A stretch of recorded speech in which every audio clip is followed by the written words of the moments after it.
everybody. Welcome to the 209 Journey podcast. I am Brittney Nunes. I have not been on yet, so those of you who are watching on YouTube or especially those who are listening might be like, who is this?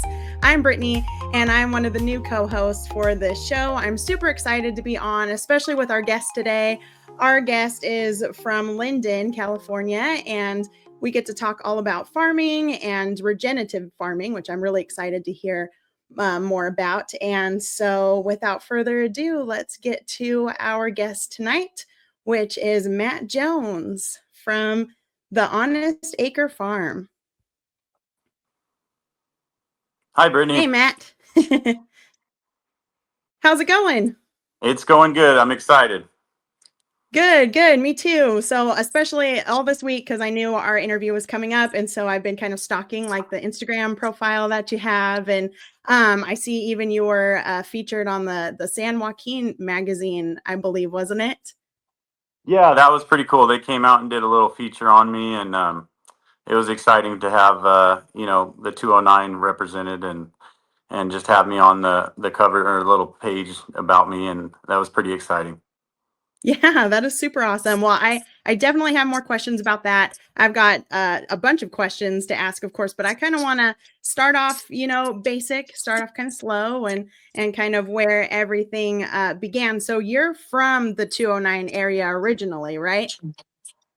Yeah, I was born in Stockton. I was raised in Lodi, so I went to elementary school in Lodi at Washington, and seventh to eighth grade, I went to Houston out in the Campo and graduated from Lodi High. So I pretty much spent my whole life in Lodi. So yeah, that was didn't really leave. Stuck in Lodi. I'm originally from the Modesto area, and so I lived there most of my life. I got a little bit of a break because I went to Southern California for my college years and everything, but now back in the Modesto area. And so I've gone. We have a family member that lives in Lodi, and so that area is beautiful in a lot of places. And so I can't wait to kind of hear what transitioned you from your roots in Stockton and Lodi, and then what brought you to Linden. Yeah, so this is it was my grandparents' property, and so that's kind of how I ended up in Linden. It wouldn't have been, it was so far away from Lodi, and so it wouldn't have been necessarily my first choice. But it being my grandparents' property, it just kind of just naturally, started to do, move out here and started to do farming as a hobby, kind of just doing it for myself and my family and my friends.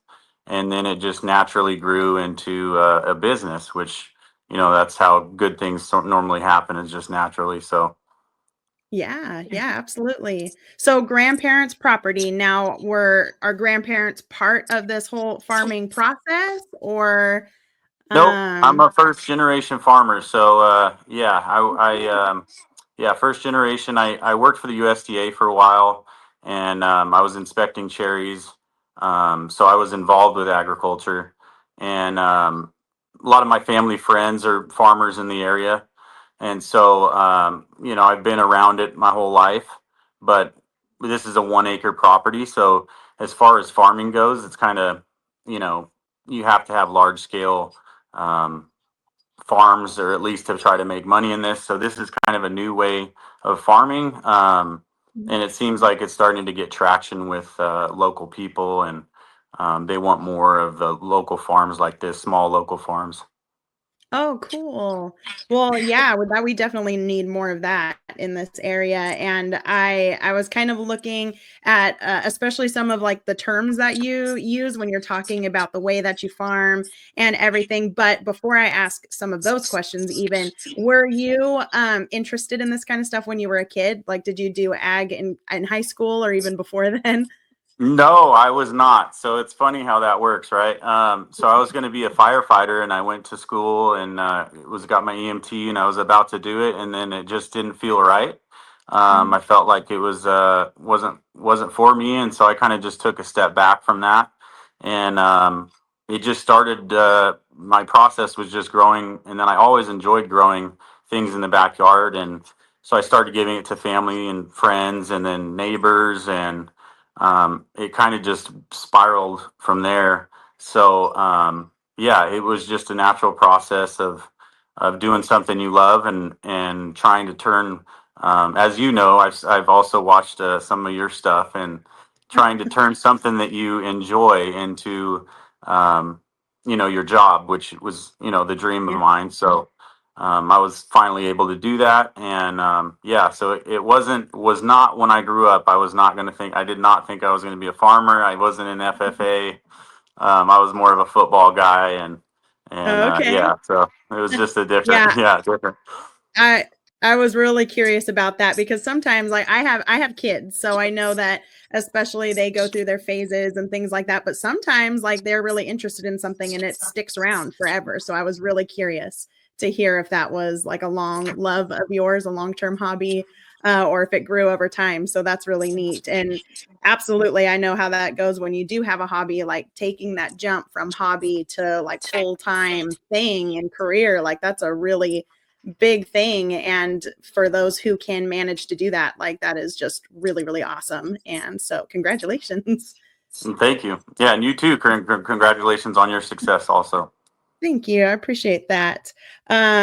So now that you are doing this, I have some of those terms that I ran into that I really want to ask what it means before we jump into all the other stuff. So um I I saw vertical farming mentioned. Now, I assume that that's farming, where you have things up. And so can you tell me a little bit about that? Yeah, so well, I've been, my acreage is so small, so the whole property is an acre. So I've been farming on about a half an acre, and that forced me to try to figure out ways to increase production on a small scale like this. And so if you can't go out, you got to go up, right? And Yeah. so that was kind of the concept. There was a lot of guys that I watched. This isn't something that I invented or anything. Connor Creekmore at Never Sink Farm, John Martine. There's a couple different guys that kind of pioneered this way of farming. And so I just followed in their footsteps. And being from Linden, our soil is so fertile that I kind of had a leg up on a lot of people just because of where I'm located, and having just the fertile valley that we live in as a base point for the farm. Very cool. I kind of knew a little bit of what that might look like, other than the pictures that you have on Instagram. And this is going to sound kind of like a silly reference, but my husband and I were really into Disney, and so for our honeymoon we went to Epcot, and you can ride through this area, and gosh, the name of it is escaping me, but you can actually ride. It's almost like a boat ride, and it goes through agriculture and things like that. And they had a lot of that vertical farming where it was like things were growing up because they had such small, I mean, they've got a lot of space out there in Florida, of course, but they really utilize that. So I thought that was really cool that you do that. Yeah, and it's easier to harvest also. If you can get it up at eye level, chest level, you don't have to bend over as Mhm. much. And a lot of this farming is done by hand. It's not, mechanized farming where a tractor comes in and harvests it all for you. It's a lot, 90% of it's all done by hand. There's a couple tools here and there that help, but mostly it's all done by hand. So any way that you can try to get um, you're harvesting up at eye level, it really helps with just efficiencies and your back work. Yeah, yeah, absolutely. I'm sure that's really helpful, especially on your back, That's and it. all of Yeah. that. So that's really neat. I like that even though you have kind of a smaller area that you're still able to make that work, and you've gotten creative in solving those problems. And it looks like you've got, a lot of really great production coming out of even just the small amount of land that you have. So what are the things that you grow? Like what are some of the Oh things you've got? goodness. Yeah. So I'm pretty diverse on my crops. It gives me a leg up on the monoculture farms that grow one thing or two things. So I grow cherry tomatoes, cucumbers, squash, eggplant, lettuce, spinach, kale, Swiss, fennel, radish, turnips, beets. Um, I'm sure I'm missing some, but pretty much whatever I can do. Cauliflower, broccoli, cabbage, fiorietta, a lot of unique varieties kind of sets me apart at market. So if I can try to do something that's different than what everybody else is doing in the area, it definitely gives you a leg up on sales. And I'm also expanding the farm right now, so I get to kind of get to try new things this year. I was kind of stuck with certain things because you have to grow what sells, obviously, and so you don't get to experiment too much on a half an acre. You kind of got to go with what's working. And so now that I get more ground, I'll be growing all kinds of different things that, have kind of been off limits for me. Yeah, I'm sure that especially as you expand, there are going to be other things that you can try. And so, with like seasonal stuff, with what you grow, are there different like seasons that you produce certain things, or do you kind of go year round with your selection so far? Yeah, so I try to get into the market early with a lot of things. Having greenhouses gives me a leg up on that, and having tomatoes early before any of the farm or the field farmers come in with it. So I try to get in early, and then when everybody gets, say, let's just say in the middle of summer when everybody has tomatoes, I kind of go left and I do lettuce. So I try to stay away from the trends and try to do things that aren't necessarily be grown at that like the normal time things would be being grown. It's just when the production is up and everybody has it, the price is down, and it's really difficult for a small farmer to compete with somebody that's harvesting mechanically thousands of pounds. So I try to have things out of season, and that kind of helps me as a small farmer. Yeah, no, that's a really great idea. And I'm sure, especially being from a small farm and a local farm, that it would be hard to compete with some of the bigger ones that have all the machines and all of that Yep. stuff. So that's really smart that you are able to offer something that maybe others can't. So very cool. So another term that I saw was regenerative farming. I hope I'm Yep. saying that right. Regenerative. Regenerative. Yep. Yep. You got it. There we Yeah. go. Yep. Regenerative. So what is that? Because that sounds really unique and something that people should be aware of, especially when we're talking about food and homegrown from a farm. So Yeah, so that's kind of a new term. So regenerative, a lot of people have different term or different definitions of it, but it's basically you're focused on the soil health. Everything starts in the soil, and so you're trying to not disturb the soil as much. So a lot of the farms till almost maybe twice a year. They'll come in and till the whole ground up, and that will invert your soil levels, and that's not exactly the best thing to do. Nature kind of has processes already figured out, and we've been coming in with synthetic fertilizers and um, glyphosate and all these different chemicals that disrupt these natural systems that are already working and that are in place. So we're trying to work with nature, not against it. Um, mhm, Doing cover crops, crop rotation, so not growing the same thing in the same spot, um, mhm, and just using different practices that kind of just let nature do its thing and kind of get out of the mhm, way a little bit. Try not to disturb the soil, not spray pesticides. Not try not to have any inputs if you can. I use a lot of compost, but that kind of as far as fertilizer goes, that's pretty much it. And so, if you can just try to step back and kind of let nature do its thing, obviously it's a lot more labor in this type of farming, but mhm, we're trying to focus on nutrient density, and so that's the key word is nutrient density. We've lost 40% of our nutrients in our food over the past 50 years, and that's because of selective breeding. A lot of the farmers are only looking at yields, and they're not looking at the nutrient density of the foods. They just want to grow more and more and more because that's money, right? And so Mhm. we're trying to focus on health of the soil and health of our consumers. Um, and so that is a big part of regenerative farming is looking at, it's not all about yield, and that's Mhm. as a consumer, if we can somehow quantify that. I'm trying to work on being able to quantify that for the consumer, so they can have data or some type of something to look at. We have, cereals that tell you how many minerals are in it, right? Lucky Charms, Mhm. you can go look at the box and see that. But if you go up to a tomato in the grocery store, you can't see those numbers.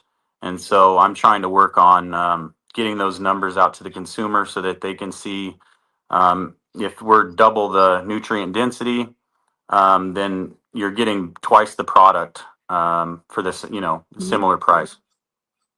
Yeah, yeah, absolutely. And I have kind of gone down the rabbit hole a little bit when it comes to like food, especially with Definite crops rabbit and hole. fruits and vegetables. Yeah, it's crazy. If anybody hasn't gone down that rabbit hole, like it's insane. The production of food and farming and organic versus non-organic. And there's so much to talk about when it comes to that. And I especially since becoming a parent, have been much more mindful of what I buy, and especially when it comes to what grows in the ground with our fruits and vegetables and things like that. And gosh, it blows my mind that there are so many things that we just don't even know as, citizens and people that buy from grocery stores. I mean, yeah, the nutrients coming from the soil even makes such a big difference. And so that's really neat that that's really on your heart and part of your business, because that's what we need more of. That's why, I mean, when you talk about food in general, like I think being able to offer that is just so special because we don't get that a lot, and sometimes we don't even know it. Yeah, and I think too a very important part of this is to know your farmer. Try to get to know your Mhm. farmer. Go to farmers markets, support the small guys. And you go to the grocery store and you'll see a sticker and you have no idea where this came from. Mhm. And maybe you do, and, maybe you do, but you want to try to figure out where the food's coming from. Get to know your farmer. Get to know his farming practices, and and that'll help you get at least comfortable with where your food comes from. And so that's why I like to be at farmers markets. You get a direct relationship with your consumer, and you can educate them on your processes. And hey, I'll be honest, sometimes I'm twice as expensive or 1.1.5 times as much, and it's because of my labor. And Mhm. I'm not trying to, it's not a money thing. It's just I have to do this in order to make the farm work. And Right. so the consumer knows that they're paying for a product that isn't sprayed, that's Mhm. farm to table within 48 hours. That's another one, is you lose about 30% of your nutrients in the first 48 hours. And so Mhm. all these products are getting shipped across the United States. Could be 2-3 weeks by the time you get a lettuce head. And Mhm. so even if it didn't have the loss of nutrients from mineral depletion in your soil, just because of the supply chain issues, you're losing nutrients that way. So if you lose nutrients on the supply chain, you lose it because you're minerally depleted in your soil.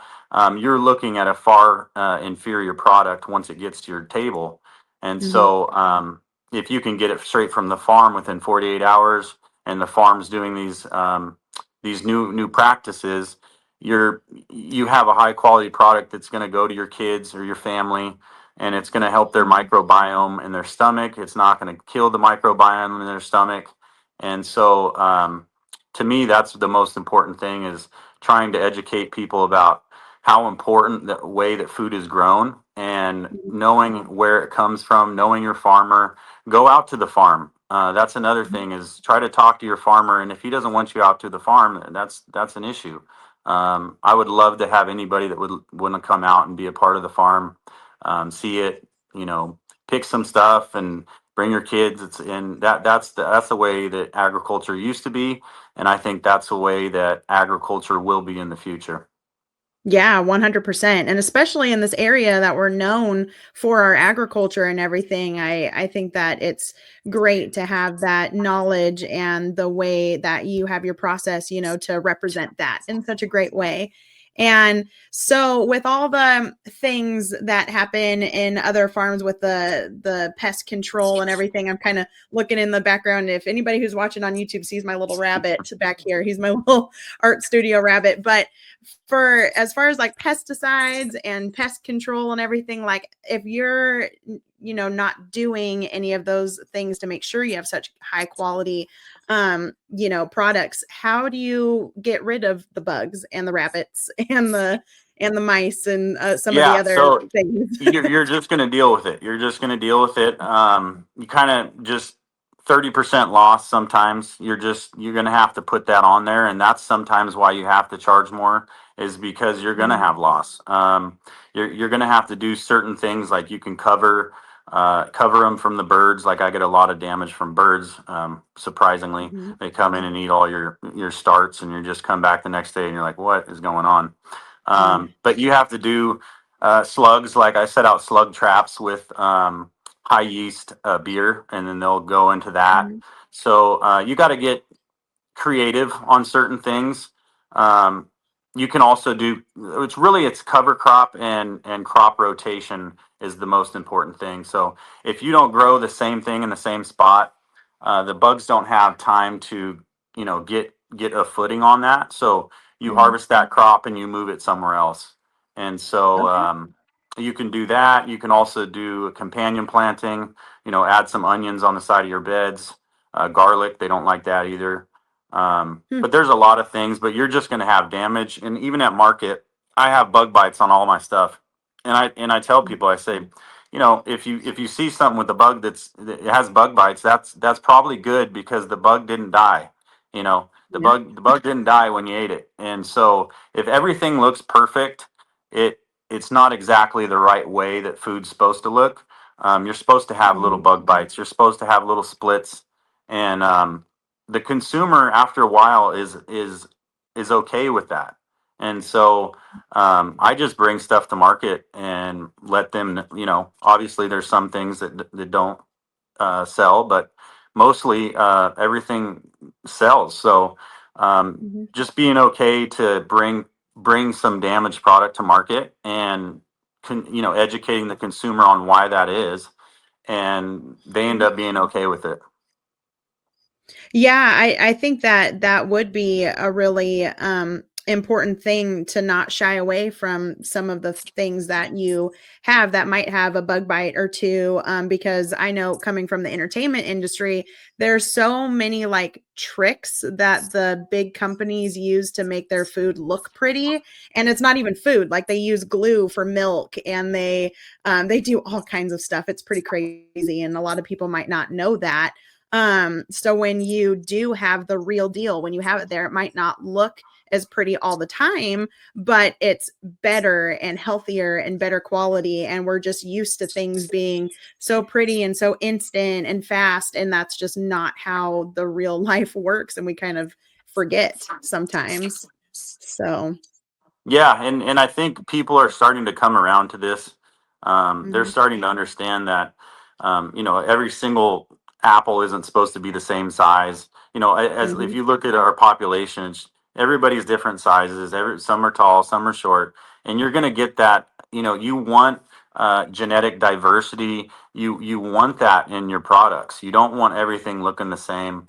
I don't. If I personally see a boot or someone that has everything perfect, I already know that something's wrong there. mhm, It's not everything's perfect, and as a farmer, you're going to have a lot of products that are misshapen, or not the right yeah, size. Do have bug bites. Maybe they have a split on them, a bruise. And that doesn't decrease the quality of the fruit or the vegetable. It's just because the consumers all eat with their eyes, and mhm, so, if you can educate them first on getting past that fear of a bug bite, they end up realizing that, and the next week they're you pretty much it's just one time, and then after they understand why they have these issues, then they're actually more supportive of what you're doing. Yeah. Oh, that's really great that the support is still there and people are coming around and understanding. And so I would imagine as you got into this at first as a hobby and stuff, you went down similar rabbit holes, as I said before, like learning all the things there is to learn. So what are some big things that you would like people, just normal people, like me, that don't know a whole lot about food and farming and stuff, things that they should consider or be aware of when they are going to the grocery store versus a farmer's market, like things that you want them to know, I guess I'd say. Yeah, so I try to shop organic, if you know, but even the organic label is tough because organic still has things that you can spray. They they still have practices that it's tough because as some of the bigger farms, they say they're organic, but it's tough to feel that out, and so I try to find farmers in your local area. If that's the Mm, only thing that you come away from it, try to support your local farmers. I don't know how try to find them on Instagram or talk to your local people and try to find out if there's other farms in your area, because supporting the local farm is probably the most important aspect of this. Because if you're supporting a farm in Peru or Florida or any of these areas, I like to call it hyper local. So within 100 miles, if you can somehow eat within 100 miles, you're going to get that initial 30% because you're buying fresh. That's very important, and then you get a chance to have communication with the farms that you wouldn't have if you weren't able to go see them. So mm, try to be support local farms. Try to find local farms. I think the easiest way is to go shop your local farmers markets, get to know some farms, and then out of season when the market's not there, you can still contact those farms.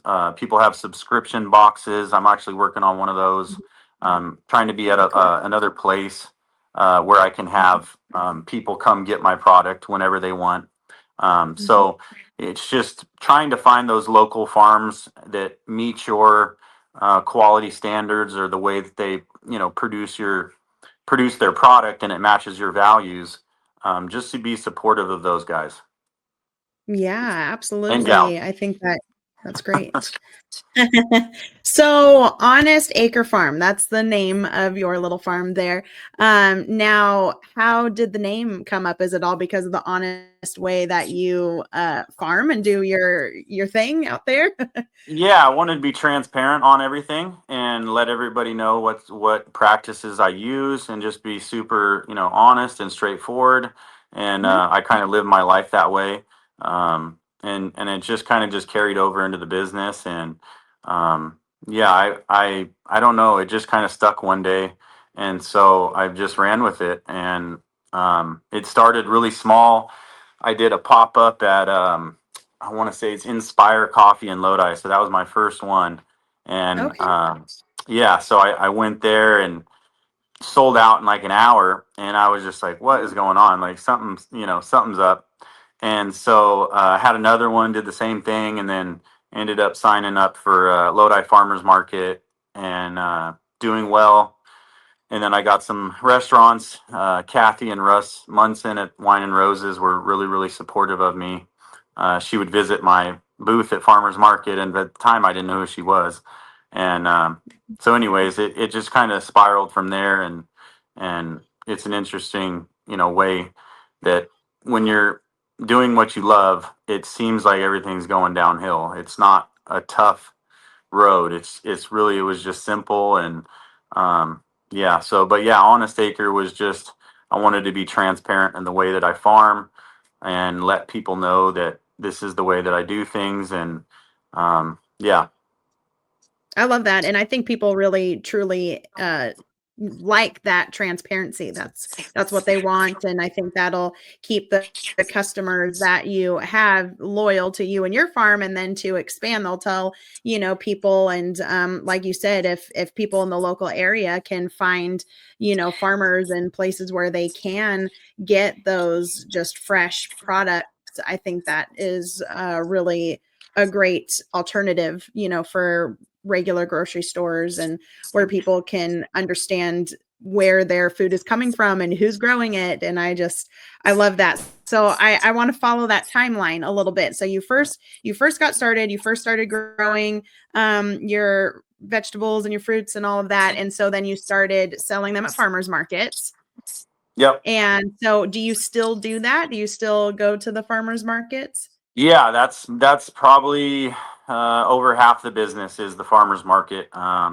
I go Okay. to Lodi on Thursdays, Martinez on on Sundays, and Pleasanton on Saturdays. So I do 3 a week when it's in season, and that kind of just it gets you to have those interactions with people, and it Mhm. also gives you a lot of I've just had so many people that I've met at market that have become friends, Mhm. and just it's a great way to network.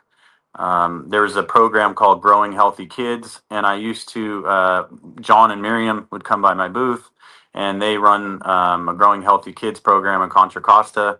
And so they would come by, and I would donate, at the end of the market, some of my things. And I think maybe a month ago they said that they're going to be getting funding, and so I'm going to potentially be working with school districts to feed the kids.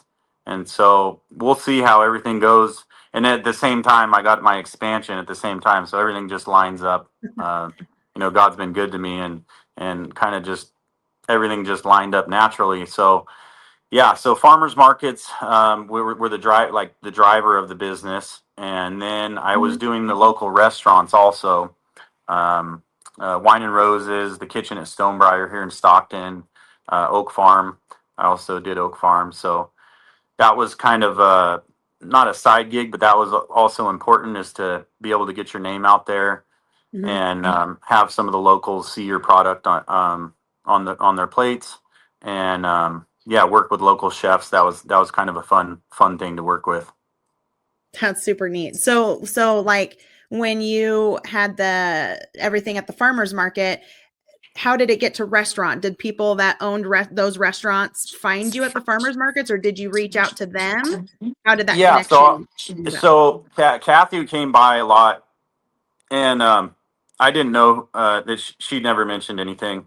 And then just one day, I before market, I had my whole truck loaded up with tomatoes, and I just thought, and I said, well, let's go over there. And so went over there and just showed up in the parking lot, and walked in there and said, hey, would you guys be interested in some local produce? And the chef came out and saw everything, and was just loved everything. I gave him a box, and then it went from there. And Chef Shane, I think I cold called them. I just went over there and kind of did the same thing. So you got to reach out, you got to get out of there, Mhm. and but those the chefs, they want high quality produce. They want to work with the farmer directly, and so that was kind of natural fit. It wasn't difficult to make a sale or try to sell them on it. It was more of like, this is what I'm doing. Would this be something you're interested in?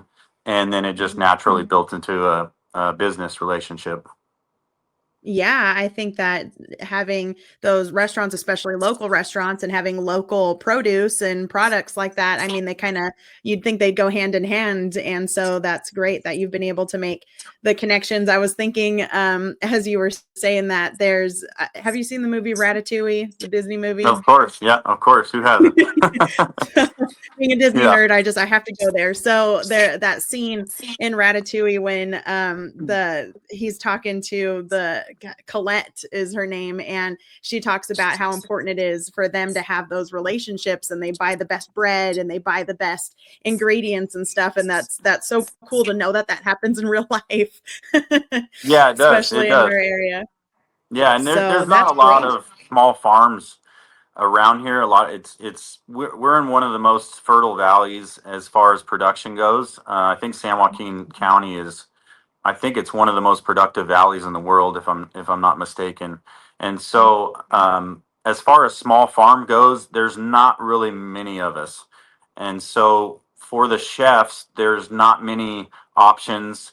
There's a lot of nuts and fruit trees, but not a lot of row crops like what I'm doing, and so that kind of gives me a leg up on their accessibility to me, and me actually sitting down with them, being small. And sometimes they build a menu. I'll say, okay, we sat down, and I'll draw out what I'm going to be planting, and then they can prepare menus based on my production.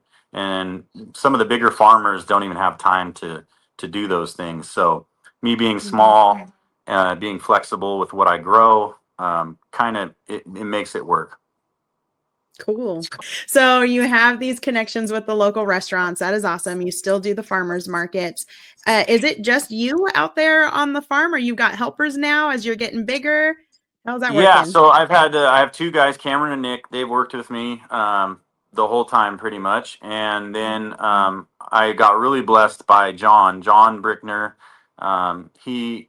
He was doing the honeybees. I used to have a farm on 8 Mile and Alpine, and so he was doing the honeybees there for the landowner at that time, and he kind of saw what I was doing, and he goes, what's going on? I said, well, I'm farming. And no, it's not like it's not normal farming here. It's completely different from what people see as farming. And so he became interested, and so he's been donating his time, and he's been just incredible wealth of knowledge. And so he's retired, and he does a lot of he's amazing. So he comes out and helps. So it's about four of us, and then I think there's going to be more people coming in once this expansion happens. And I've also been really blessed with these big farmers around me, Vic and Fred Podesta, family friends. He's one of the biggest farmers around, and he comes over and sees my little farm, and he loves to come over and just kind of see what I'm doing because it's so unique. And he's actually helping me with my expansion. I wouldn't be able to do it without those guys. So shout out to the Podesta family for sure. Mhm. Wow. Yeah, I think those in-person connections are so important. And I've kind of branched out myself with that in art and what I do on the side because, you can be online and make, online friends and connections. And even if you have thousands of followers on TikTok or whatever, it like it's the ones you have in person that make the most difference because if you're willing to get yourself out there and connect with like-minded people or people that are further in that journey than you, and then they can help answer any questions or help connect you with the right people, and then it's just such a blessing, as you said, to have those people that are willing to invest in you and to help with what your passion is and what you're going for. So that's awesome to know that you have people there with you to help you with that and that you're making those connections at the farmers markets and the restaurants. And so as far as the farm actually goes, can people visit? Do people visit, or are you just taking your product and going out with it? Yeah, so it's been just me going out with it because it's been so small that there's not too much to look at. I mean, there is a little bit, but there wasn't too much to look at. But I'm actually working on the expansion, and I want to be able to have a place where the community can come and learn about regenerative farming, possibly have some farm dinners out here, and so that's the dream, is to be able to have a place where the community can gather, learn about this way of farming, bring their kids, maybe harvest some things. And so yeah, and I have so many people like my friends. They come out and help me. So it's not just those people. There's like crazy amount. John and Miriam, farmers market people. They're like waiting for me. Just tell me when to come out. And so it's been a really amazing ride to have so many people willing to help you, and Mhm. not ask for anything in return. Obviously you're gonna leave with some radishes and some beets, but other than that, they're Yeah. coming out of the goodness of their heart just to come support you in your dream. And so it's been amazing to see how many people come to my help, come help me. That's amazing. And I just love, and not only this area being good for farming and having great farmers around here, but also, and I don't know if I'm biased because I'm from this area, but I just feel like the people in this area are so easy to connect with. Like people here in the 209 area, they love to help each other out. And I have had, my own great experiences and great stories with that. And so I'm glad that reigns true, no matter if you're in the art world or the farming world or sports, even. There's just so many cool ways to connect. So that's great that you're doing that and have that support. Um, Tell me a little bit about your schedule. Do you have to get up like really, really early to harvest crops or to do the land work? What's your daily Yeah. schedule like?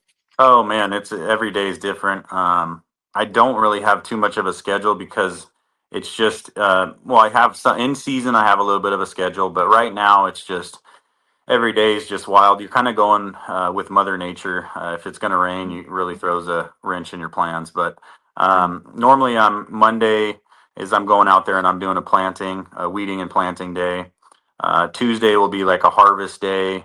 Wednesday will be delivery for markets, and then when you're doing or delivery for restaurants, and then when you're doing your market days, you kind of got to prep for market. I try to take Fridays off. It doesn't really work that much, but because I work Saturdays and Sundays going to market, and so and then Monday it just kind of starts right back. So I do my markets on Thursday in Lodi when it's in season. Try to take Friday off. Go to market Saturday and Sunday, and then sorry, my dog is bugging me, but yeah, it kind of it varies in this season. Right now I'm not going to market because I'm doing the expansion, and so I'm just focused on building this new farm out. Okay. And what's your favorite part? Like what out of all those things of your Going to weekly market. routine and I love everything? going to Going to market market? is yeah, going to market. You get you get kids coming up and eating a carrot and grabbing a tomato, and you get to talk to their parents, and you get all basically you get the same people coming back, and you build a relationship with them. So I got like 50 or 100 friends coming to see me every Saturday. And then every Sunday they come and see you and they bring you things, and I come home, it's like a market family, I call it. And not only the people that are at the market, all the vendors next to you become amazing friends because you're there every day, every Saturday. And Hmm. so Peltier Winery was actually next to me, and they're from Lodi. And so we became really close friends. And I'm also going to be trying to sell some of the product at their winery upcoming. So just Cool. networking. Yeah, networking I think is the most fun part of it. Just meeting people and just having a good time at market and making money while you're having a good time. It's just nothing better. Yeah, 100%. And I know how that goes as well. I'm pretty active at vendor events, mostly pet ones for now. I'm really into the pet community. And when you're there and the more you are a part of that, the more people you recognize and then you make friends and those connections. There's nothing like it. It's really cool. So that's great that you again have that support and that following. So it was a community. I just really enjoy farmers markets. That's got to be the highlight of my week.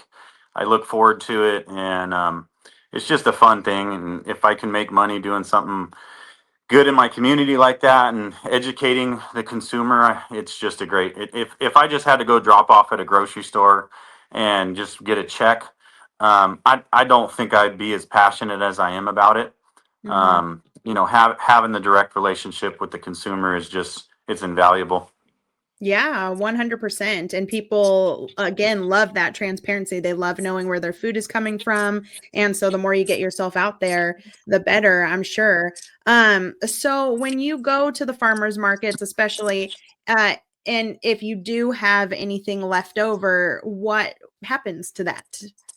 Yeah, so I've really been blessed. I haven't had too much left over. I kind of got it dialed in now to I know how much I'm going to sell. Early on, I was donating to like that program we talked about, Growing Healthy Kids. There's also another one called Loaves. I think it's called Loaves and Fishes, And so it's just another. I think it goes to homeless people, and so there's donation outlets at the end of market, but I'm trying to work on making my own hot sauce, my own tomato sauce, pickles, and stuff like that. They're called value added products, and so trying to extend the shelf life of my products, and so that's what I'm working on this year is to add a different little aspect to my booth. Cool. Yeah, I think that that would be really great. Sometimes I wonder, especially with some of the bigger chains like Panera, for example, I'm like, I wonder what they do with all their leftover, bread or things, that they have. I know at our house we have quite a few animals. We've got chickens and I've got my rabbit, back here and stuff. And so if there's anything that starts to kind of wilt or go bad, it goes to good use. But I'm always curious of like, especially farmers Yeah, and people who make compost bread. also. I have a massive compost pile, so anything that's there is some things I have to compost. So it does go back into the system, and once you get them composted, you put it back on your beds and just complete the cycle. Yeah. So is going to the maybe local schools or kind of getting involved in the teaching side of this, like for especially youth who might be interested or any agriculture programs, is that anything on your radar that you'd be interested in? Yeah, so in beginning, I wasn't. I felt like I wasn't educated enough on it, so I kind of had to cut my teeth and learn. And I've also had some mentors in the past 6 months that have kind of helped me and educated me. Randy Ritchie with Malibu Compost and Craig Lahore, who works at NC State.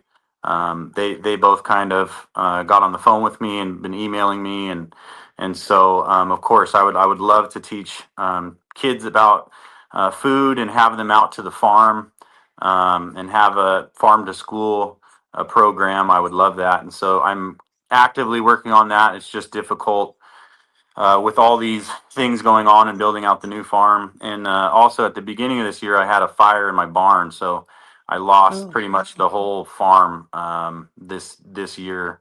And so it was just wild. It was a wild ride, and we're here now. Everything's good, but once I get more settled, I would love to have people, kids especially, out to the farm and be able to teach them a little bit about it, get them hands on with the practices, and yeah, and like I didn't go to college for this. This is all learned by me, kind of trial and error. And so having people like Randy and Craig in my corner gives me more um, just confidence moving forward as far as teaching goes. yeah, I think there's going to be a big need for that, especially in our area, because we're known for the agriculture and everything to have areas that maybe schools could potentially go to as field trips or even invite you to speak and everything. I think that would be really cool for the future of you and your farm. And I could already tell by the way that you talk about it that you're passionate about that, which is what people love. So Yeah, it's fun. It's that would fun. It's be just doing what you love. Like, it does. It doesn't feel like you're work. I wake up so early. I go to bed. It's some. You dream about it, and you just have your whole life's kind of revolving around it, and you don't. And I don't feel like I'm working. It just feels like I'm out there having fun, and if you can do that, if you can find your passion, find your lane where you're supposed to be. As you know, I'm sure when you're drawing, does that feel like work to you? It's no, it doesn't. And so when I'm farming, I do not feel like I'm working, and so I'll do as many hours as I can. I'll get online and learn as much as I can, and it's not painful or difficult to read about UC Davis studies about mycorrhizae fungi in your soil. It's like I love that. I'm all in. So just being passionate about what you do and loving what you do is just probably the most important aspect of what as a small business. absolutely. That's what keeps the fire lit and your motivation and everything. And I 100% agree. When you have that passion and you love something, it truly doesn't feel like work. You do it. I remember especially as I was able to do art more and more as a career, I would think like, wow, people want to pay me for this, because like I'll do Yeah, this for free. exactly. So that's great. And I think that people do connect not only with the transparency that we talked about before and the honest way that you do things, but also with that personality and that love and that joy that you find in what you do. And so that is really neat. I have a quote. Okay, well, I have a quote from what I saw from the magazine, the San Joaquin magazine. So I want to talk about the quote first, and then I want you to tell me about the magazine, because I think that's super cool that you have your own, blurb in there. So there was a quote in your article, and it said, "Your food is only as good as your soil." So I assume you're talking kind of like the whole regenerative farming. But yeah, tell me about the quote. I love that. Yeah, so it was the same thing. It's the nutrient density, and it all starts in your soil. So you gotta focus on the natural processes of the soil and kind of stay out of the way of nature. Nature's got it figured out, and Mhm. we've kind of gotten away from that as conventional ag. Kind of stepped in with tractors and tilling and mechanical harvesting and all those things. So yeah, it was just based on the nutrient density of your food, and the health of your soil has a direct correlation to the nutrient density, and it also has a direct correlation of your sorry, Bubs. It has a direct correlation to the health of your gut. Actually, I'm sorry, buddy. I know he's having a fit because I'm on the phone. He's having a fit. I know, buddy. As they do. I know. Hold on 1 second. I'm sorry. He gets jealous when I'm focused on something for so long. Oh, He's like, that's Dad. totally fine. He's like, Dad. That's how they do. I was actually going to Yeah, ask about your dog as well, because I love dogs, and I have a couple dogs. But is this the dog now that we can see on your Instagram? There's a few pictures that have yep, a dog. yep. That's him. That's him. Yeah. Your little He farm he dog. just showed up. Yeah, he showed up one day, and it just as all good things kind of just show up in your lap. And so, um, Oh. he's a good boy. He's getting up there in age, but he's a little stubborn, as we get older. But he's a good boy for sure. Oh, that's so cool. Oh, is that your only pet? Do you have chickens or anything out Not there? yet. I'm working on it. I'm working on it. Mhm. He actually doesn't get along with chickens too well, so Mhm. I'm trying to play that out. And then I have some cats that hang out too. So I have a couple cats, and then I actually have some farm cats out back too that just show up, and now they're mine. Mhm. So Yeah, they're just there, and then you just like, well, okay, I guess you're my cat now. yep, that's how it is. Yep, so dogs and cats just come on in. Yep, yep. Yep, Sometimes those make the best pets, though. That's how we got our they cat, do. and I mean, they're good animals, and they know when they've got a person that's willing to treat them right. So Yeah, that's natural great. selection. Yeah, that's right. So more on the magazine. It's the San Joaquin magazine, right? Yeah, yeah. So I don't know exactly where they found me. They just called me one day and said, kind of like how this happened, and they just said, "Hey, we want to do a photo shoot on you." And I'm like, What is going on?" And so they came out to the farm, and I was expecting them to take pictures of the farm, and they were like, "No, we're here to take pictures of you." I'm like, "Oh gosh, here we go." So it kind of it was a little different.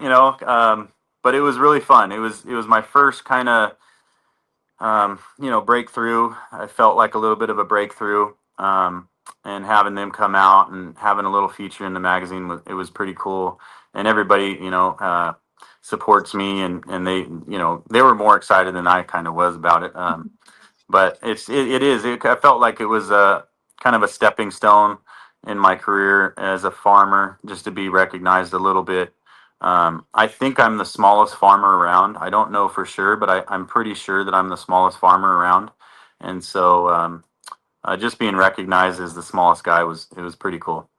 That's super awesome. I'm sure that was really exciting, and also maybe even I don't know about you, but I would have been a little bit nervous if they're like, "No, we want pictures of you." I'd be like, "Are you Oh sure?" yeah, yeah. I was like, give me a second. Let me change. Well, it's good Yeah, that they were able to recognize you and what you do, and the article itself is really cool. You can actually find it online, and so for those of you who are in the audience, listening or watching, definitely go to the San Joaquin magazine. You can get a digital version of it and read the article. It's really cool, and all the pictures of your land and the things that you're growing, they're all stunning. I mean, when I was looking at them, I was like, oh my gosh, these are just gorgeous. I mean, from the thank you. flowers to the grass to the tomatoes and everything. I mean, some of them, even for those who are watching on YouTube, can see in the background of this video. I mean, just all of your pictures are just gorgeous. So I can see why you're sold out at all of your farmers markets just about. So Thank you. that's really cool. um so I also want to know a little bit, for those who are interested in farming, how would you suggest, I mean, even if it's just for a hobby, like how would you suggest somebody get started in this? It'd probably be the same as just how you got started drawing. You just got to start doing it. Just go get Mhm, some plants, go plant them in your backyard, get water into them, and yeah, just start the process. Don't be afraid of anything. You're gonna fail. I failed so many times, and that's okay. That's part of it. And you learn from how you fail. You learn from your mistakes, and just get in the ground. Go buy some plants, put them in your backyard. You don't need that big of a lawn. Take some of your lawn out. It's okay. And grow some vegetables for yourself and for your family. It's fun. It's a learning experience, and you're going to enjoy every moment. It's not something that you're going to regret. I've never had anybody start farming and be like, oh, I wish I wouldn't have done that. So right. it's just a process. Yeah, it's just a process. And you're, like I said, you're going to have mistakes, and you're going to have bugs, and you're going to have squirrels, and you're just going to have issues that you can't account for. But that's Mother Nature, and we're not in charge, and she is, and we're just here for the Mhm, ride. And plan a little bit more, because you're probably going to have some loss. If you plan on planting one squash, maybe plant two, because if the one goes, then you're going to be pretty mhm. disappointed. So yeah, and then just start. Don't be afraid to start. Just do it. Yeah, yeah, I think that's with anything, just getting started. That's Yeah, the big thing. So I love that it's not complicated. It's just something simple. It's enjoyable for anybody, and I'm sure at any age really. I know that my son, he goes through his hyperfixations and his phases, and he got really into bok choy. I don't The story is wild, but he got my really into guy, bok choy. my Yeah. guy. And so he was growing his own little bok choy for a while, and that was really Is cute. he And then still in even the bok choy? Is he still in the bok choy era? a little bit, he has Okay, moved because I on got now some purple. to I got some purple bok choy. I can give you some purple seeds bok of. choy. What? I Yeah, it's didn't know pretty they had unique. that. Yeah, yeah, it's pretty unique. So I can give you some seeds of that. You guys can try. Oh man, I would love that. I mean, I didn't know there are so many varieties of different things, because at the store you can get baby bok choy and then adult bok choy, I guess, regular Yeah, bok choy. But gosh, that's really cool. It comes in purple. I did not know yeah, that. it's purple lady, I think it's called. Purple lady. He'll be Yeah, so excited to hear that. He's going from bok choy. I even drew a picture of him on, I put it on my Instagram. He was so into it. And he would tell me everything about it. But now he's kind of moved on to like diamonds and geodes. Like he's into that phase now. he's in the fair. Yeah, yeah. But we Isn't still that do funny? have bok choy. I had never heard of it until he was into it, and then we kind of incorporated it into our meals. So now we eat bok Good. choy. It's really good. It's an underrated vegetable for sure. A lot of people Yeah, don't and know it's about it, and a lot of the Asian greens too. People don't know about these things, and it's fun. It's just trying new things, and mhm. don't be afraid. Like, go buy something that you've never tried. That's one of the things I love to push on people. Is they go, "Oh, I've never tried it," and I'm like, "Well, then you're trying it today." It's just Yeah. it's fun. It's fun to get out of your comfort zone a little bit.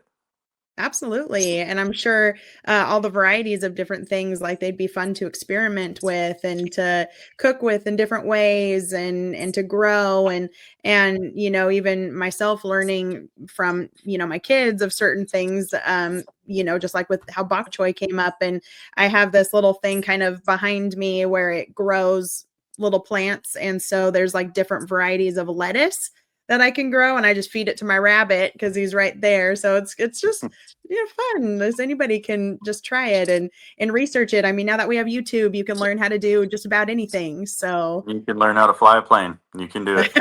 that's right. So if there are any listeners in the audience that have any kind of interest in farming or growing any kind of produce, just do it. Just do it, Yeah, do guys. it, It'll do be it, great. and you can also there's a lot of people out there that you can kind of follow. Connor Creekmore is one of them. John Martine, he's in Canada. He's another pioneer. Yeah, so there's Elliot Coleman is kind of like the grandfather of it.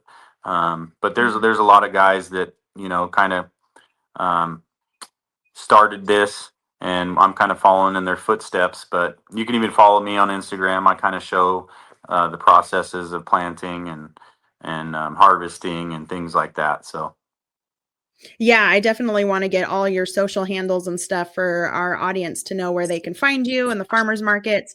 I definitely want to ask, though, what your biggest challenge has been in everything, whether it's how a part of how you got started or how it's been maintaining or expanding. Like, what would you say your biggest challenge or challenges have been? yeah, so this year was an incredible challenge.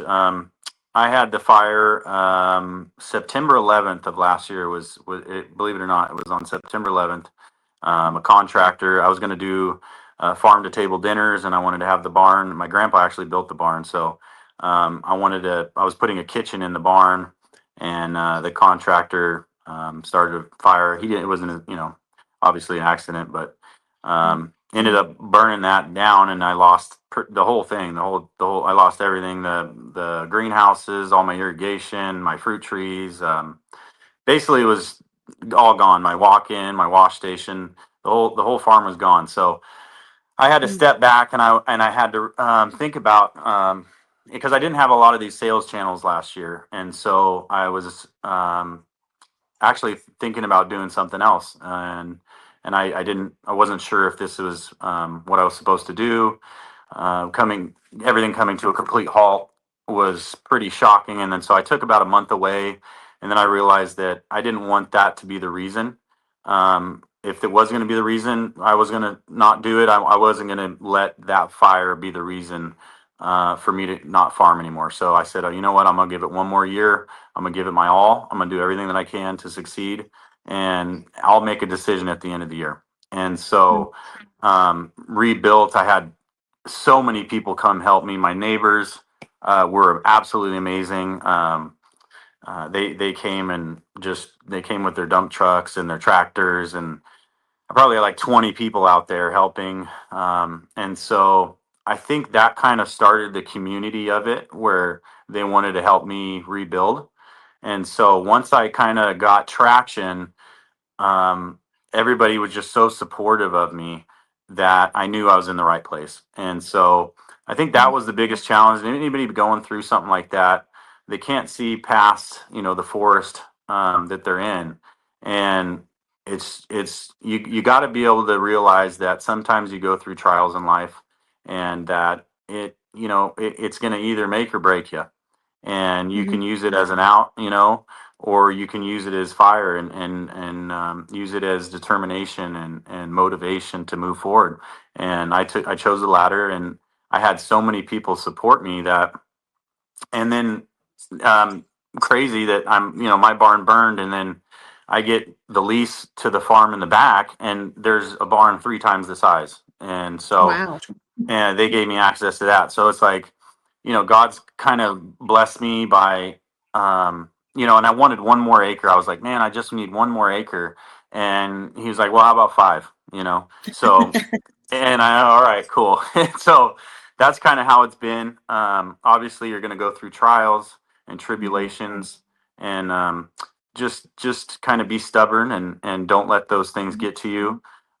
It's always darkest before dawn, and you're going to go through trials, and it's going to rain, and but sometimes the rain is what brings the flowers and brings everything, to fruition. So yeah, so it was a challenging year to start, and then once I got started, it was just a natural progression. So yeah, I think that was definitely the most challenging thing that I had. Wow, yeah, it would be. I'm so sorry about that fire and everything. I feel like a lot of people in that situation might see that as maybe a sign to quit, that Yeah. maybe this isn't, the right thing to do, kind of like how you were thinking, well, maybe, yeah, maybe this isn't the right fit, but to just push a little bit further, to just try it a Yep. little bit more. And I think that that is really cool that you had that mentality to just go a little bit further, and all the blessings that have come out from that, I mean, are just incredible. And here you are now, with the expansion and this barn and all this more Yep. land, and that is just really, really neat. And Yeah, I also you gotta love. push through. You gotta push through, and that's when you break out. It's like that's Mhm, when the most difficult time is when it's not about how much money you have or all these different things. It's about who won't quit. And right. after a while, people recognize that, okay, this guy's doing this, and you're so determined to succeed that the money will Mhm, come, and the people will recognize what you have. It's just you have to be confident in what you're doing and just keep mhm, doing it. Just keep doing it. Just keep doing it. And just like you, I'm sure you didn't learn how to draw in one day, and mhm, you just kept drawing and kept drawing and kept drawing, and you got better a little bit every day. You got a little bit better. mhm, And people don't see that. They don't see that you're working every day on your craft. They see the end product after 6 months, and they're like, wow, look at this, mhm, so it's just staying consistent, and not letting the things get to you, and just keeping your eyes forward, and focused, and everything will work out. It's just you got to be able to push through those moments. And so yeah, if anybody's going through something like that, just keep going, man. Just keep going, keep pushing. You're gonna break through. It takes a little bit of time. Might take a lot longer than you think. Um, mhm. but it's not a time thing. It's just do what you love, and it'll pay off in the long run. Yeah, I totally agree, and I love that you said that. I was actually watching a YouTube video the other day that was talking about, how we're just in this world now where we have instant gratification, and we're so used to getting things instantly, and sometimes with people that we see online, we think that they became like an instant success, and that is not the case. 99% of the time. I mean, every now and then you'll have a overnight, celebrity or whatever, overnight success. But for the most part, it's just tiny little steps every day. And that drive to keep going, even when things are hard, or if you have a setback, you keep going because you love it and you believe in what you're doing. And that's, like you said, that's when you have your breakthrough, and your story is just proof to that. So Yeah, that's thank great. you. Yeah, it's been a really great ride, and I think just having support. Try to find a community that supports you. Get around people that support you. Um, you know, and that I couldn't have done. I 100% couldn't have done half the things that I've done without having this community support. So, Mhm. shout out to everybody that's helped me. There's so many people to list that I can't list them all, but you guys know who you are, and so yeah, thank you guys for continuing to support me and my farm. Mhm. Well, I'm sure that support is just going to get greater and greater as you expand and you continue to get yourself out there and make these great connections with the restaurants that you've partnered with. Do you get to try any of the food, like with your own products on there? Yeah, for sure. Yeah, that's definitely um, like a super highlight is going in and getting your own product. Airport Cafe out in on a Campo Road there. She makes this kale salad, and I go in there and I bring kale, and I'll be like, "Hey, can you make make me a fresh kale salad?" And she'll do it. So yeah, it's just cool. And then they Wine and Roses has I think it's like Sunday and Monday nights they have dinners, which will highlight local farms. And so I'll go in there and get, Honest Acre salad or whatever, and it's pretty cool to see yourself on a menu and then have it served. And yeah, it's really, I think that's a real highlight of working with the restaurants, is having your product served, on a table, and seeing it come to fruition and knowing, like, I planted that, I know exactly how hard I worked on that, and just Yeah. seeing, yeah, just seeing it, it's pretty cool. Oh man, I can't imagine. That would be just really, really cool. And all I mean, I would imagine even though they're plants and fruits and vegetables and stuff that you do get attached to them. I mean, even from an art standpoint, whenever I've worked on an animation or a drawing or anything, and then people enjoy it, it's like you remember what it was like when it was just at the baby stages. Yeah, and then I'm sure when you go to see something, I've seen some of your art. I think it was a shark or something that you did. It was really cool Yeah. with the teeth out in front of it. And being able to walk in a place and see your stuff, and not. I kind of like the aspect that no one knows, Hmm. that you did it, and then you're kind of standing there and you're just, and nobody knows that you did that, and so it's just kind of cool to be able to, like, see people's reactions to things. Even like the chefs, they'll react to things when I bring them in, and yeah, it's just, it's fun to see it full circle. Yeah, absolutely. Yeah, the shark was really fun, and every time, because I follow them on Facebook, and so when I see pictures that people post and it's like the shark is in the background, it's like they have no Yeah, idea. And so, but that's that's the it. fun Yeah. of it. And I can imagine that it's the same way. Who knew that art and farming would have so much in common? What's funny uh is that I feel like I'm an artist. I do, mhm, with the way that I plant things. I try to color coordinate and try to do things in a way that it's visually appealing on the farm, which a lot of people, they don't. It's not about that.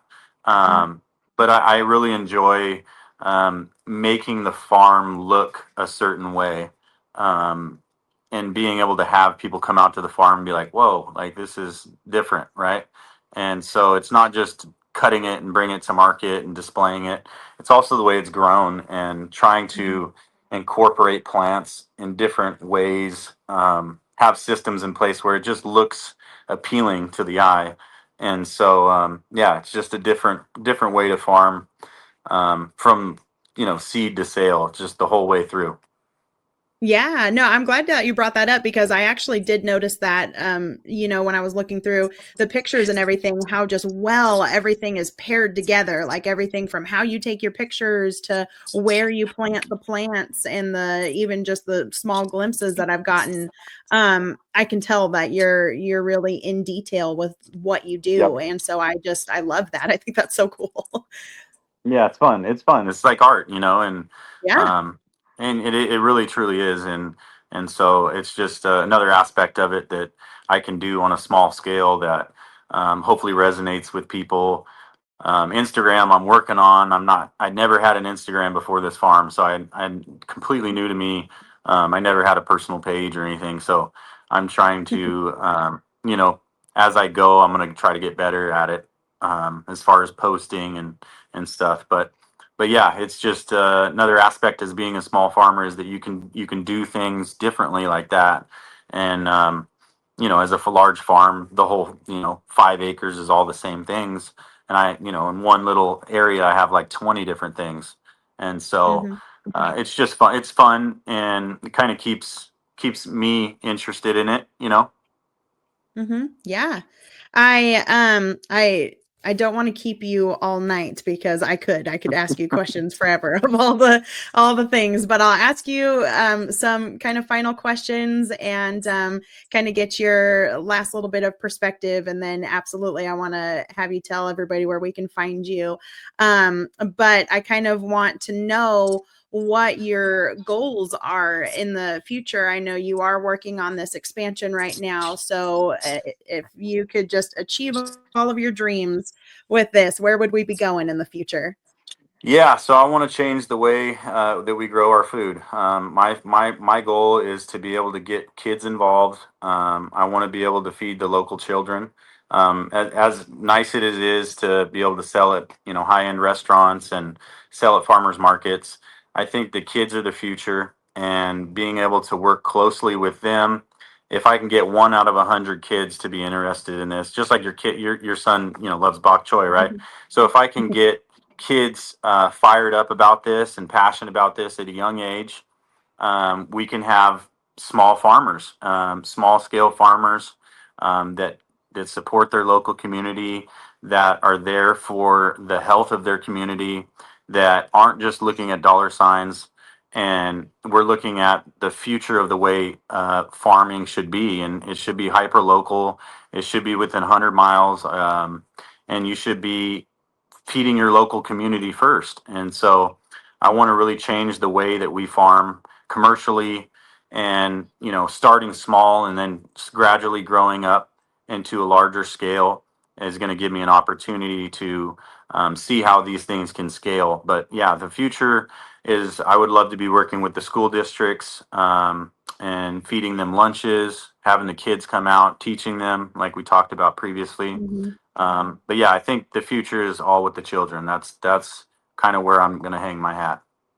Yeah, I absolutely agree with that. I work with kids a lot, and having kids, of course, of my own, it just goes to show that they are the future. And right now, unfortunately, a lot of them think that they're going to just become billionaires overnight, and that's what they want, is they just want to have a lot of money. But really, the value in life is having something that you're passionate about and that you're willing to do. And I'm sure, with farming, you have to spend so much time and so much care and so much energy into the small things to get the produce that you get. And being that success in your fields, it takes time, it takes love, and for you to be able to go out and kind of express that to the communities around and to the kids and stuff. And like you said, even if you just get one out of a group of 100, at least the future is still going to push forward. There's still going to be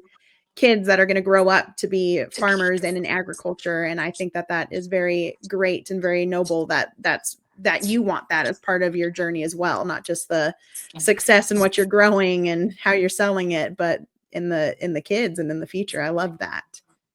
Yeah, everything else comes and goes. But yeah, it's being able to, and then also, if you know, I mean, as you've seen that we have a lot of unhealthy kids. Mhm. They drink sodas and eat hot Cheetos, and I'm not saying that's not. It's just the getting them started early and getting their palates started early with a cherry tomato or something other than artificial flavors. You Mhm. can help build their health young and start them young, and so that they can continue this healthy lifestyle throughout their you know their high school ages, and then it carries on to their whole life. And so I feel like we can get them early, and then they can have fun with it, and also be Mhm. able to eat things, meet farmers, come out to the farm kind of thing. I think that could be potentially the future.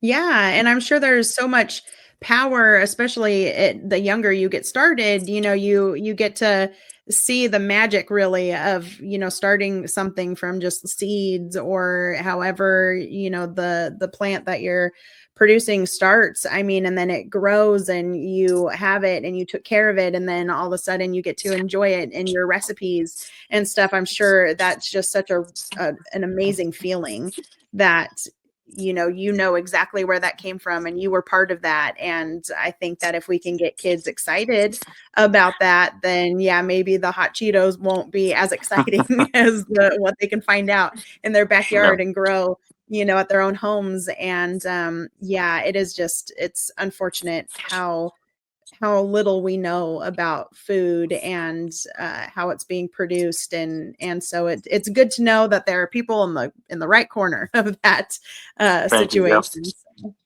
that's great. um well, I want you to be able to give the audience all of your social media handles and where we can find you at farmers market. So tell us all the things. Where can we find you? Yeah, so I'm on social media. I just have Instagram right now. I might do a YouTube channel at some point. We'll see. But yeah, it's at Honest Acre Farm. I'm going to be in Lodi on Thursdays when that market starts up. I think it's in May, middle of May is the first one. And then Martinez on Sundays and Pleasanton on Saturdays. And that's kind of far from my local community. So I'm going to be working at getting in Peltier Winery. I'm going to have refrigerator there, and I'm going to stock it probably every Friday. And so the local community can just come out, and I'll, if you follow me on Instagram, I'll post what I'm putting there. And so you can go out to Peltier and support them. And they're awesome people. The Schatz family have been really supportive of me. And so they gave me an opportunity to have my produce there and have an option to be able to come and just shop as you go. And then I potentially am going to be doing farm boxes, like a Farm Box Friday deal, where it's kind of whatever I have on the farm for that week. You can sign up, or you can just buy, as you go. We'll see how that goes. I don't know if we're going to do that or not, but we'll see. And yeah, so those are the places that you can find me now, and potentially other places as I grow this year. Yeah, great. Well, I am really looking forward to following you online and your journey. And if you do those produce boxes and everything, I would be really interested in doing that. I'm sure a lot of people would. So that is super great. Do you have any final little stories or tidbits you want to give us? Yeah, no, that's about it. I think we went through quite a bit. We did pretty good, and I want to Good. thank you. I want to thank you and for giving me this opportunity, um, and your success. This was your first, as far as I know, your first interview, and you did very well. Yeah. So, and this Oh, is well, my thank you. first one also. So we were two firsts You did together, very and well as well. yeah. Well, thank you. But Good. yeah, Well, so thank thank you, you. Brittany and Luis. That was awesome. I appreciate you guys, and I look forward to meeting in person someday. Come down to the market, bring your kid, and I'll give them a bok choy. Oh man, we'll love that. Yes, yes. We plan on coming to visit. And gosh, thank you so much for being on. We just really appreciate that. We appreciate you and what you're doing for the community. And I just, like I said, I'm so excited to continue following your journey online. So you just keep pushing forward. You're obviously going in the right direction, and don't let anybody stop you. I won't. Thank you. I appreciate you guys. Thank you for your time. Thank you.